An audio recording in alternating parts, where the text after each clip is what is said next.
Hello everyone, welcome to CGK Lectures. Kerala P S സിയുടെ Indian geography general features NCERT class 11 based class ആണ് എടുക്കാൻ പോകുന്നത്. ക്ലാസ്സിലേക്ക് കിടക്കാം. ആദ്യം തന്നെ ഡിസ്കസ് ചെയ്യാൻ പോകുന്നത് ഇന്ത്യൻ ലൊക്കേഷൻ അല്ലെങ്കിൽ ഇന്ത്യയുടെ സ്ഥാനത്തെ പറ്റിയാണ്. India located in the northern hemisphere, അതായത് ഇന്ത്യ എവിടെയാണ് സ്ഥിതി കൊള്ളുന്നത്? ഉത്തരാർദ്ധഗോളത്തിൽ അല്ലെങ്കിൽ നോർത്തേൺ ഹെമിസ്ഫിയറിലാണ് സ്ഥിതി കൊള്ളുന്നത്. നമുക്ക് ഇന്ത്യയുടെ ലൊക്കേഷൻ അറിയണമെങ്കിൽ ഇന്ത്യയുടെ സ്ഥാനം അറിയണമെങ്കിൽ നമ്മൾ ലാറ്റിറ്റ്യൂഡും ലോങ്ജിറ്റ്യൂഡും അതായത് അക്ഷാംശവും രേഖാംശവും അറിഞ്ഞിരിക്കണം. ആദ്യം നമുക്ക് എന്താണ് അക്ഷാംശം, എന്താണ് രേഖാംശം എന്ന് നോക്കാം. ലാറ്റിറ്റ്യൂഡ്സ് അല്ലെങ്കിൽ എന്താ പറയാം, അക്ഷാംശം എന്ന് പറയാം. Latitude R the imaginary lines which connect east and west direction. അതായത് എന്താണ്, കിഴക്കിനെയും പടിഞ്ഞാറിനെയും തമ്മിൽ കണക്ട് ചെയ്യുന്ന ലൈൻസ് ആണ്. നോക്കൂ, ഇവിടെ ഈസ്റ്റ്, ഇവിടെ വെസ്റ്റ്, ഇവിടെ നോർത്ത്, ഇവിടെ സൗത്ത്. ഈ ഈസ്റ്റിനെയും വെസ്റ്റിനെയും അതായത് കിഴക്കിനെയും പടിഞ്ഞാറിനെയും തമ്മിൽ ബന്ധിപ്പിക്കുന്ന സാങ്കല്പിക ലൈൻ അല്ലെങ്കിൽ എന്തോ ഇമാജിനറി ലൈൻസ് ആണ് എന്തെന്ന് പറയുന്നത് ലാറ്റിറ്റ്യൂഡ്സ് അല്ലെങ്കിൽ അക്ഷാംശ രേഖ എന്ന് പറയുന്നത്. പ്രധാനപ്പെട്ട 7 അക്ഷാംശ രേഖകളാണ് ഉള്ളത്. അതെ, 0 ഡിഗ്രി അക്ഷാംശം, ഇതിനെയാണ് എന്തെന്ന് പറയുന്നത് ഇക്വേറ്റർ അല്ലെങ്കിൽ ഭൂമധ്യരേഖ, മധ്യരേഖ എന്ന് പറയാം. ഈ 0 ഡിഗ്രി ഇക്വേറ്റർ ആണ് എന്ന് പറയുന്നത് ഏറ്റവും വലിയ അക്ഷാംശം അല്ലെങ്കിൽ ഏറ്റവും ലാർജസ്റ്റ് ആയിട്ടുള്ള അക്ഷാംശം അല്ലെങ്കിൽ ലാറ്റിറ്റ്യൂഡ് എന്ന് പറയുന്നത് ഏതാണ്? ഇക്വേറ്റർ ആണ്. ഈ ഇക്വേറ്റർ ആണ് നമ്മുടെ ഗ്ലോബിന് അല്ലെങ്കിൽ എർത്തിനെ എത്രയായി തിരിക്കുന്നത്? 2 ആയി തിരിക്കുന്നത്. അത് നോർത്തുള്ള പോർഷനെ നോർത്തേൺ ഹെമിസ്ഫിയർ അല്ലെങ്കിൽ ഉത്തരാർദ്ധ ഗോളം എന്നും സൗത്ത് ഉള്ള ഈ പോർഷനെ ദക്ഷിണാർദ്ധ ഗോളം എന്നും പറയുന്നു. ഇനി മറ്റ് ലാറ്റിറ്റ്യൂഡ്സ് ആണ് 23½ ഡിഗ്രി നോർത്ത്, അതായത് 23 ഡിഗ്രി നോർത്ത് നമുക്ക് എന്ന് പറയാം ട്രോപ്പിക് ഓഫ് ക്യാൻസർ അല്ലെങ്കിൽ ഉത്തരായന രേഖ എന്ന് പറയാം. 23½ ഡിഗ്രി സൗത്ത് അതിനെന്തെന്ന് പറയാം ട്രോപ്പിക് ഓഫ് ക്യാപ്രിക്കൺ അല്ലെങ്കിൽ ദക്ഷിണായന രേഖ എന്ന് പറയാം. 66½ ഡിഗ്രി നോർത്ത് അതിനെന്ത് പറയാം ആർട്ടിക് സർക്കിൾ അല്ലെങ്കിൽ ആർട്ടിക് വൃത്തം എന്നും. 66½ ഡിഗ്രി സൗത്ത് അതിനെ അന്റാർട്ടിക് സർക്കിൾ അല്ലെങ്കിൽ അന്റാർട്ടിക് വൃത്തം എന്നും പറയാം. 90 ഡിഗ്രി നോർത്തിനെ നമുക്ക് നോർത്ത് പോൾ അല്ലെങ്കിൽ ഉത്തര ധ്രുവം എന്നും 90 ഡിഗ്രി സൗത്തിനെ സൗത്ത് പോൾ അല്ലെങ്കിൽ ദക്ഷിണ ധ്രുവം എന്നും പറയാം. അടുത്ത ലോങ്ജിറ്റ്യൂഡ് അല്ലെങ്കിൽ രേഖാംശം. Longitude are the imaginary lines which connect north and south direction. എന്താണ്, ഇവിടെ നോർത്ത്, ഇവിടെ സൗത്ത്. ഈ നോർത്തിനെയും സൗത്തിനെയും അതായത് വടക്കിനെയും തെക്കിനെയും തമ്മിൽ കണക്ട് ചെയ്യുന്ന ഇമാജിനറി ലൈൻസ് ആണ് എന്തെന്ന് പറയുന്നത് ലോങ്ജിറ്റ്യൂഡ് എന്ന് പറയുന്നത്. പ്രധാനപ്പെട്ട ലോങ്ജിറ്റ്യൂഡ് ആണ് 0 ഡിഗ്രി ലോങ്ജിറ്റ്യൂഡ്. അതിന്റെ പേരാണ് എന്തെന്ന് പറയുന്നത് പ്രൈം മെറിഡിയൻ അല്ലെങ്കിൽ ഗ്രീൻവിച്ച് മെറിഡിയൻ എന്ന് പറയാം. എന്താ പറയാം, പ്രൈം മെറിഡിയൻ അല്ലെങ്കിൽ ഗ്രീൻവിച്ച് മെറിഡിയൻ, അതായത് ഗ്രീൻവിച്ച് രേഖ എന്ന് പറയാം. അതായത് ഇംഗ്ലണ്ടിലെ ഗ്രീൻവിച്ച് എന്ന സ്ഥലത്തുകൂടിയാണ് ഇത് കടന്നു പോകുന്നത്. അതുകൊണ്ടാണ് അതിന് ആ പേര് വന്നത്. ഇനി നമുക്ക് ഇന്ത്യയുടെ ലാറ്റിറ്റ്യൂഡും ലോങ്ജിറ്റ്യൂഡും അല്ലെങ്കിൽ അക്ഷാംശ വ്യാപ്തിയും രേഖാംശ വ്യാപ്തിയും നോക്കാം. ലാറ്റിറ്റ്യൂഡ് എത്രയാണ്? 8 degree 4 minute north. 8 degree 4 minute north മുതൽ 37 ഡിഗ്രി 6 മിനിറ്റ് നോർത്ത് വരെയാണ്. നോക്ക്, ഈ ബ്ലൂ 2 ലൈൻ കണ്ടോ, ഇതാണ് ലാറ്റിറ്റ്യൂഡ് എന്ന് പറയുന്നത്. അതായത് 8 ഡിഗ്രി 4 മിനിറ്റ് വടക്ക് മുതൽ 37 ഡിഗ്രി 6 മിനിറ്റ് വടക്ക് വരെയാണ് ഇന്ത്യയുടെ ലാറ്റിറ്റ്യൂഡ് എന്ന് പറയുന്നത്, അതായത് അക്ഷാംശ വ്യാപ്തി എന്ന് പറയുന്നത്. ഇനി രേഖാംശ വ്യാപ്തി എത്ര? ലോങ്ജിറ്റ്യൂഡിലെ എക്സ്റ്റൻഷൻ എത്ര? 68 ഡിഗ്രി 7 മിനിറ്റ് ഈസ്റ്റ് മുതൽ 97 ഡിഗ്രി 25 മിനിറ്റ് ഈസ്റ്റ് വരെയാണ്. അതാണ്ട് ഈ റെഡ് ലൈൻ ആണ് എന്തെന്ന് പറയുന്നത് ലോങ്ജിറ്റ്യൂഡ്സ് എന്ന് പറയുന്നത്. 67 ഡിഗ്രി 7 മിനിറ്റ് ഈസ്റ്റ് മുതൽ 97 ഡിഗ്രി 25 മിനിറ്റ് ഈസ്റ്റ് ആണ് ലോങ്ജിറ്റ്യൂഡിലെ എക്സ്റ്റൻഷൻ എന്ന് പറയുന്നത്. അടുത്ത നമ്മൾ നോക്കുന്നത് ഇന്ത്യയുടെ ബൗണ്ടറീസ് അല്ലെങ്കിൽ എന്താണ് അതിർത്തിയെ പറ്റിയാണ്. ഇന്ത്യയുടെ നോർത്ത് ഹിമാലയൻ മൗണ്ടെയിൻസ് ആണ്. ഇന്ത്യയുടെ north Himalayan mountains, south Indian ocean, east bay of Bengal അല്ലെങ്കിൽ ബംഗാൾ ഉൾക്കടൽ, വെസ്റ്റ് അറേബ്യൻ സീ അല്ലെങ്കിൽ അറബിക്കടലാണ്. ഒരിക്കൽ കൂടി പറയാം, ഇന്ത്യയുടെ north Himalaya, south Indian ocean അല്ലെങ്കിൽ ഇന്ത്യൻ മഹാസമുദ്രം, ഈസ്റ്റ് കിഴക്ക് bay of Bengal, west Arabian sea അല്ലെങ്കിൽ അറബിക്കടൽ. Northernmost state of India, ഇന്ത്യയുടെ ഏറ്റവും വടക്കേ അറ്റത്തുള്ള സംസ്ഥാനമാണ് ഏതെന്ന് പറയുന്നത് ഹിമാചൽ പ്രദേശ് എന്ന് പറയുന്നത്. ഇതാണ് ഹിമാചൽ പ്രദേശ്. നമുക്ക് സൗത്ത് ഉള്ള അതായത് തെക്കുള്ള സ്റ്റേറ്റ് ഏതാണ്? ഇന്ത്യയുടെ തെക്കേ അറ്റത്തുള്ള സ്റ്റേറ്റ് ആണ് എന്ന് പറയുന്നത് തമിഴ്നാട്. ഇതാണ് തമിഴ്നാട്. അടുത്ത eastern most state of India, ഇന്ത്യയുടെ ഏറ്റവും കിഴക്കേ അറ്റത്തുള്ള സംസ്ഥാനം ഏതാണ്? Arunachal Pradesh. Western most state of India, ഇന്ത്യയുടെ ഏറ്റവും പടിഞ്ഞാറ് ഭാഗത്തുള്ള സംസ്ഥാനമാണ് ഏതെന്ന് പറയുന്നത് ഗുജറാത്ത് എന്ന് പറയുന്നത്. East Arunachal Pradesh, west Gujarat, north Himachal Pradesh, south Tamil Nadu. ഇന്ത്യയുടെ ഏറ്റവും നോർത്തേൺ മോസ്റ്റ് പോയിന്റ് അതായത് ഇന്ത്യയുടെ ഏറ്റവും വടക്കേ അറ്റത്തുള്ള പോയിന്റ് ആണ് എന്ന് പറയുന്നത് ഇന്ദിരാ കോൾ എന്ന് പറഞ്ഞാൽ. ഇതാണ് ഇന്ദിരാ കോൾ. ഇത് എവിടെ സ്ഥിതി ചെയ്യുന്നത്? നമ്മുടെ ഇന്ത്യയിലെ ഏറ്റവും വലിയ കേന്ദ്രഭരണ പ്രദേശമായ ലഡാക്കിലാണ് ഇന്ദിരാ കോൾ സ്ഥിതി ചെയ്യുന്നത്. അടുത്ത southern most point of India, അതായത് ഇന്ത്യയുടെ ഏറ്റവും തെക്കേ അറ്റത്തുള്ള പോയിന്റ് ആണ് എന്ന് പറയുന്നത് ഇന്ദിരാ പോയിന്റ്. ഇതാണ് ഇന്ദിരാ പോയിന്റ്. എവിടെയാണ് ഇന്ദിരാ പോയിന്റ് സ്ഥിതി ചെയ്യുന്നത്? ഗ്രേറ്റ് നിക്കോബർ, അതായത് ആൻഡമാൻ നിക്കോബർ ഐലൻഡിലുള്ള ഗ്രേറ്റ് നിക്കോബാറിലാണ് എന്ത് സ്ഥിതി ചെയ്യുന്നത്? ഇന്ദിര പോയിന്റ് സ്ഥിതി ചെയ്യുന്നത്. അടുത്ത eastern most point of India. ഇന്ത്യയുടെ ഈസ്റ്റേൺ മോസ്റ്റ് പോയിന്റ് ഏതാ? കിബിത്തു. അരുണാചൽ പ്രദേശിലെ ഒരു പോയിന്റ് ആണ് അല്ലെങ്കിൽ ഒരു പ്രദേശമാണ് എന്ന് പറയുന്നത് കിബിത്തു എന്ന് പറയുന്നത്. അടുത്തത് western most point of India. ഇന്ത്യയുടെ ഏറ്റവും പടിഞ്ഞാറേ അറ്റത്തുള്ള പോയിന്റ് അതാണ് ഗുജറാത്തിലുള്ള ബുഹാർ മോത്തിയാണ് വെസ്റ്റേൺ മോസ്റ്റ് പോയിന്റ് എന്ന് പറയുന്നത്. ഈ 4 പോയിന്റ് ഒന്ന് ഓർത്തിരിക്കണം. അതായത് തെക്കുള്ളത് ഏതാ? തെക്കുള്ളത് ഇന്ദിര പോയിന്റ്, വടക്കുള്ളത് ഇന്ദിര കോണ്, കിഴക്കുള്ളത് കിബിത്തു, പടിഞ്ഞാറുള്ളത് ബുഹാർ മോത്തി.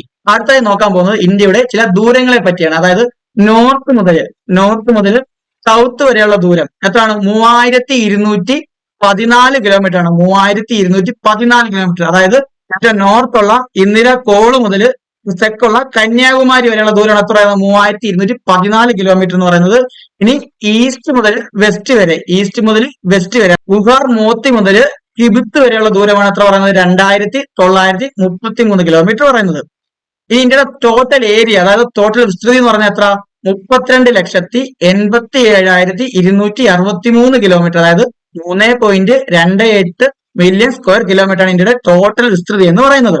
അടുത്ത ഇന്ത്യയുടെ കരയുടെ അതിർത്തി, അതായത് അവിടെ മുതൽ ഗുജറാത്ത് മുതൽ ഇങ്ങനെ കറങ്ങി വെസ്റ്റ് ബംഗാൾ വരെ കര അതിർത്തി എന്ന് പറയുന്നത് 15,200 കിലോമീറ്റർ ആണ്. 15,200 കിലോമീറ്റർ ആണ്. അതുപോലെ കോസ്റ്റൽ ലൈനിന്റെ കിലോമീറ്റർ എന്ന് പറയുന്നത് 6,083 കിലോമീറ്റർ. 6,083 കിലോമീറ്റർ എങ്കിൽ 2 ഐലൻഡ് ഉണ്ടല്ലോ. അതായത് ഇവിടെ കിടക്കുന്ന ലക്ഷദ്വീപും ആൻഡമാൻ നിക്കോബാർ ഐലൻഡും കൂടെ കൂട്ടി വരുമ്പോൾ 7,517 കിലോമീറ്റർ വരും. ടോട്ടൽ കോസ്റ്റൽ ലൈനിന്റെ ലെങ്ത് എന്ന് പറയുന്നത് 7,517 കിലോമീറ്റർ വരും. അത് സ്റ്റാൻഡേർഡ് മെറിഡിയൻ അല്ലെങ്കിൽ എന്തുവാ? മാനക രേഖാംശം. എന്താണ് മാനക രേഖാംശം? ഒരു രാജ്യത്തിന്റെ ഏകദേശം അതിന്റെ സെൻട്രലിലൂടെ അല്ലെങ്കിൽ മധ്യഭാഗത്തിലൂടെ കടന്നു പോകുന്ന രേഖാംശ രേഖ അല്ലെങ്കിൽ ലോങ്ജിറ്റ്യൂഡിനാണ് എന്തെന്ന് പറയുന്നത്? മാനക രേഖാംശം അല്ലെങ്കിൽ സ്റ്റാൻഡേർഡ് മെറിഡിയൻ എന്ന് പറയുന്നത്. ഇന്ത്യയുടെ സ്റ്റാൻഡേർഡ് മെറിഡിയൻ എത്രയാണ്? 82.5 ഡിഗ്രി ഈസ്റ്റ് ആണ്. 82 ഡിഗ്രി ഈസ്റ്റ് ആണ് എന്തെന്ന് പറയുന്നത്? മാനക രേഖാംശം എന്ന് പറയുന്നത്. ഈ മാനക രേഖാംശം അല്ലെങ്കിൽ സ്റ്റാൻഡേർഡ് മെറിഡിയനെ അടിസ്ഥാനമാക്കിയാണ് എന്ത് ചെയ്തിരിക്കുന്നത്? ഇന്ത്യയിൽ സമയം കാൽക്കുലേറ്റ് ചെയ്യുന്നത്. ടെറിട്ടോറിയൽ ലിമിറ്റ് ഓഫ് ഇന്ത്യ, അതായത് ഇന്ത്യയുടെ അധികാര ഭൂപ്രദേശ പരിധി, അതായത് ഇന്ത്യ എത്ര വരെ കടലിൽ വ്യാപിച്ച് കിടപ്പുണ്ടെന്ന്, അത് ഇന്ത്യയുടെ അധികാരം എവിടെ വരെ ഉണ്ടെന്ന്, അത് 12 നോട്ടിക്കൽ മൈലാണ്. അതാണ് 12 നോട്ടിക്കൽ മൈൽ. അത് ഏകദേശം 21.9 കിലോമീറ്റർ വരും. 21.9 കിലോമീറ്റർ എന്ന് പറയും. ഒരു നോട്ടിക്കൽ മൈൽ എന്ന് പറഞ്ഞാൽ 1.8 കിലോമീറ്റർ ആണ്. ഒരു നോട്ടിക്കൽ മൈൽ 1.8 കിലോമീറ്റർ ആണ്. Indian standard time is 5:30 hours ahead of Greenwich Mean Time. നമുക്ക് പറയാം ഇന്ത്യൻ സ്റ്റാൻഡേർഡ് ടൈം അറിയാം. എന്താണ് Indian standard time? Indian standard Meridian അതായത് 82.5 ഡിഗ്രി ഈസ്റ്റിനെ ബേസ് ചെയ്തുള്ള ടൈം ആണെന്ന് പറയുന്നത് ഇന്ത്യൻ സ്റ്റാൻഡേർഡ് സമയം എന്ന് പറയുന്നത്. ഗ്രീൻവിച്ച് മീൻ ടൈം എന്താ? 0 ഡിഗ്രി ലോങ്ജിറ്റ്യൂഡ് അതായത് ഗ്രീൻവിച്ച് മെറിഡിയൻ അതായത് പ്രൈം മെറിഡിയനെ ബേസ് ചെയ്തുള്ള ടൈം ആണെന്ന് പറയുന്നത് ഗ്രീൻവിച്ച് മീൻ ടൈം എന്ന് പറയുന്നത്. അതായത് ഇന്ത്യൻ സമയം ഗ്രീൻവിച്ച് സമയത്തെ അപേക്ഷിച്ച് 5.5 മണിക്കൂർ മുന്നിലാണ്. നെയ്ബറിംഗ് കൺട്രീസ് ഓഫ് ഇന്ത്യ അല്ലെങ്കിൽ ഇന്ത്യയുടെ അയൽ രാജ്യങ്ങൾ നമുക്കറിയാം. മൊത്തത്തിൽ 9 അയൽ രാജ്യങ്ങളാണ് ഇന്ത്യയിലുള്ളത്. ഇന്ത്യക്ക് എത്രയുണ്ട്? 9 അയൽ രാജ്യങ്ങളാണ് ഇന്ത്യയിലുള്ളത്. അതിൽ 7 എണ്ണം കര അതിർത്തി പങ്കിടുന്നുണ്ട്. അതിൽ 7 എണ്ണം കര അതിർത്തി പങ്കിടുന്നത്. അതാണൊന്ന് പാകിസ്ഥാൻ, അഫ്ഗാനിസ്ഥാൻ, നേപ്പാൾ, ഭൂട്ടാൻ, ബംഗ്ലാദേശ്, ചൈന, മ്യാൻമാർ. മൊത്തത്തിൽ 9 നെയ്ബറിംഗ് കൺട്രീസ് ആണ് ഉള്ളത്. അതും 7 എണ്ണം എന്ത് കര അതിർത്തി പങ്കിടുന്നത്? Pakistan, Afghanistan, Nepal, Bhutan, Bangladesh, China, Myanmar. ബാക്കി 2 എണ്ണം നമ്മുടെ കോസ്റ്റൽ റീജിയൻസിൽ വരുന്ന 2 കൺട്രീസ് ആണ്. അതായത് ശ്രീലങ്കയും മാലദ്വീപ്സും. ശ്രീലങ്കയും മാലദ്വീപ്സും ആണ് എന്ത് ചെയ്യുന്നത്? കോസ്റ്റൽ ബൗണ്ടറി പങ്കിടുന്ന 2 രാജ്യങ്ങൾ എന്ന് പറയുന്നത്. ഈ കര അതിർത്തി പങ്കിടുന്നതിൽ ലാർജസ്റ്റ് കൺട്രി ആണ് എന്ന് പറയുന്നത് China. Smallest country ഭൂട്ടാനുമാണ്.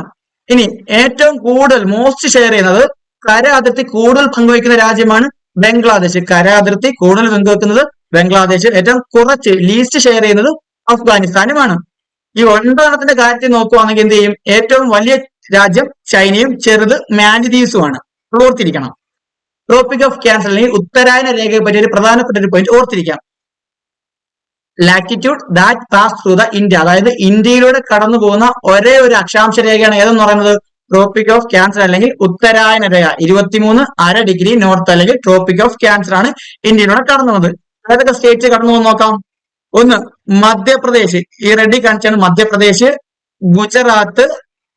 Gujarat, Rajasthan, Mizoram, Tripura, Jharkhand, Chhattisgarh, West Bengal. ഈ 8 സ്റ്റേറ്റിലൂടെയാണ് എന്ത് കടന്നു പോകുന്നത്? ആ ട്രോപ്പിക് ഓഫ് ക്യാൻസർ അല്ലെങ്കിൽ ഉത്തരായന രേഖ കടന്നു പോകുന്നത്. ഇതിങ്ങനെ ഓർത്തൊക്കെ വളരെ പ്രയാസമായിരിക്കും. അതുകൊണ്ട് നമുക്കൊരു കോഡിലൂടെ പഠിക്കാം. അതാണിത്. MGR-ഉം MD-യും JCB വാങ്ങി. നമ്മൾ ഓർത്തിരിക്കാം. MGR-ഉം MD-യും JCB വാങ്ങി.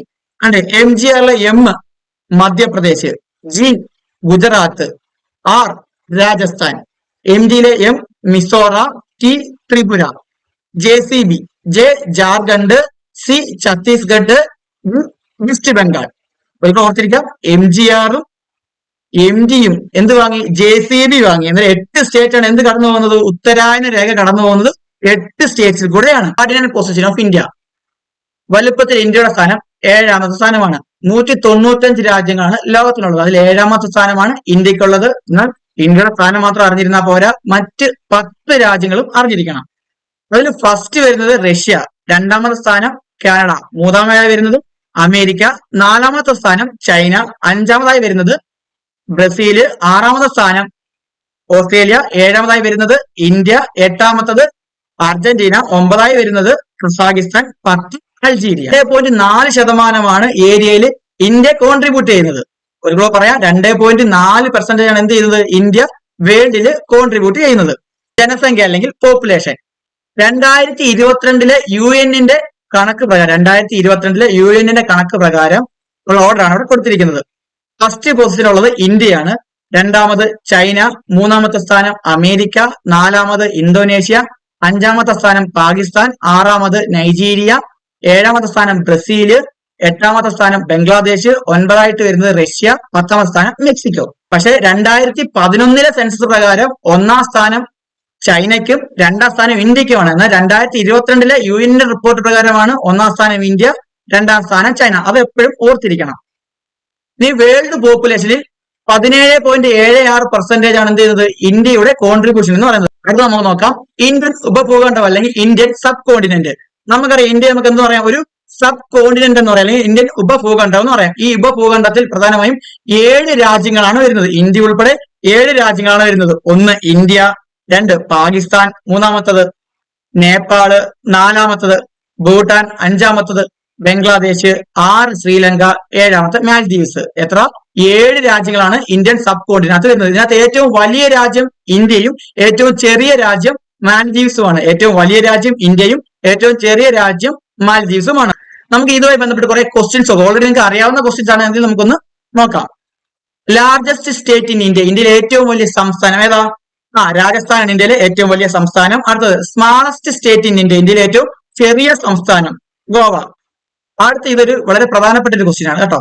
Largest peak in south India, അതായത് തെക്കേ ഇന്ത്യയിലെ ഏറ്റവും വലിയ കൊടുമുടി. അതുപോലെ വെസ്റ്റേൺ ഘട്ട്സ്, അതായത് പശ്ചിമഘട്ടത്തിലെ ഏറ്റവും വലിയ കൊടുമുടി. കേരളത്തിലെ ഏറ്റവും വലിയ കൊടുമുടി. അതുപോലെ പെനിൻസുലാർ ഇന്ത്യ, അതായത് ഉപദ്വീപീയ ഇന്ത്യയിലെ ഏറ്റവും വലിയ കൊടുമുടി. ഈ 4 ക്വസ്റ്റ്യൻ ചോദിച്ചാൽ ഒറ്റ ഉത്തരം മാത്രമേ ഉള്ളൂ. ഏതാ? ആനമുടി. അതായത് സൗത്ത് ഇന്ത്യയിലെ ആയാലും വെസ്റ്റേൺ ഘട്ട്സിലെ ആയാലും കേരളത്തിലെ ആയാലും പെനിൻസുലാർ ഇന്ത്യയിലെയും ഒറ്റ ഒരു ആൻസറേ ഉള്ളൂ. അത് ആനമുടിയാണ്. അതിന്റെ ഹൈറ്റ് എത്ര? 2695 മീറ്റർ. ഇത് എവിടെ നിലകൊള്ളുന്നത്?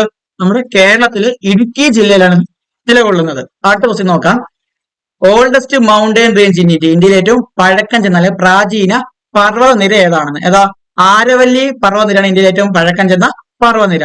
അടുത്ത question. Largest peak in India. ഇന്ത്യയിലെ ഏറ്റവും വലിയ കൊടുമുടി ഏതാ? മൗണ്ട് കേറ്റ്. അത് മറ്റൊരു പേരുണ്ട് ഗോഡ്വിൻ ഓസ്റ്റ് എന്നൊരു മറ്റൊരു പേരുണ്ട്. അതിന്റെ ഹൈറ്റ് 8611 കിലോമീറ്റർ. പിന്നെ ഒരു കാര്യം ഓർക്കണം, പൂർണ്ണമായി ഇന്ത്യയിൽ സ്ഥിതി ചെയ്യുന്ന പർവ്വതം ഏതാന്ന് ചോദിച്ചാൽ ഏതാണ്?